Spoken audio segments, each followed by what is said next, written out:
In our work together today, we will learn the most simple and universal practices of meditation that come from the great spiritual traditions throughout the world, in particular focusing on the meditation of mindfulness or of a real presence in our life.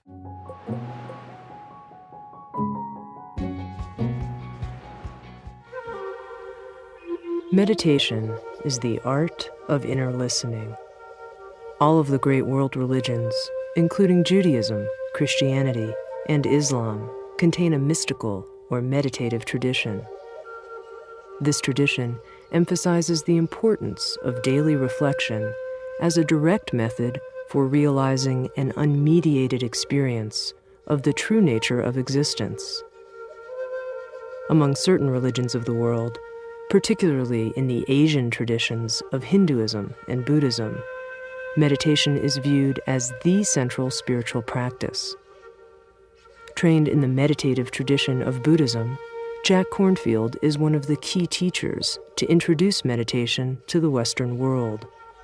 In addition to living for 5 years as a monk in Thailand, Burma, and India, Jack holds a PhD in clinical psychology and is one of the founding members of the Insight Meditation Society and the Spirit Rock Center. Here he shares with us some of the central practices of the inner art of meditation. In Africa, there's a story that illustrates the quality of listening that can come through meditation. In a particular East African tribe or village, when a child is born, they don't count the birthday of that child from the day that the child comes from its mother's body, or even the day it's conceived, as in certain other cultures, but rather from when that child was first a thought in its mother's mind. That's the real birthday. And as soon as the mother realizes she would like to have a child with this particular partner, she will go off and sit out in the field under a tree and listen and wait until she can hear the song of the child that wants to be born in her heart, that will come from the wedding or the coming together with this particular man. And when she hears the song, she sings it to herself, and then returns back to the village and teaches it to her partner, so that when they make love together, join together in love, they sing this song and invite this child to be born.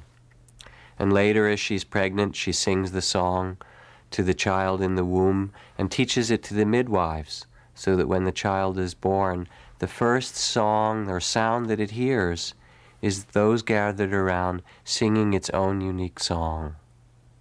And after that, as the child grows, the people in the village learn the song of this person, so that when he falls or she falls and hurts herself, someone picks her up and sings her song to her. Or in the rites of passage or rituals of the village, the song is sung, the wedding ceremony, both songs are sung. Until finally, even at the end of life, the song of this child, now as an old man or woman, is sung for the last time as villagers gather around and say their last words. When I first heard this story, it touched in me a longing to live in a place where we heard one another's songs, where we were so in tune with ourselves and with one another that we could greet each other in that way. To meditate allows us to hear the song within ourselves, to be respectful and listen to the song of others around us. We all sense, as we take time to quiet ourselves, the possibility that our lives could be lived with greater compassion and with greater wakefulness. To meditate is to support that inner knowing, to allow that to come forth in our life. There are many types of meditation. Some of them use a candle flame, an image, a sacred prayer that's repeated over and over, that have a single focus, and when we repeat that focus over and over, our mind becomes quiet and concentrated and still. It's as if we leave the world behind. They're wonderful kinds of meditation. One of the drawbacks of this kind, however, is that when we finish with our prayer or candle flame or mantra, it's as if we come out of our cave and go back into the world, and in the supermarket or on the highway, again, the complexities of life are difficult for us.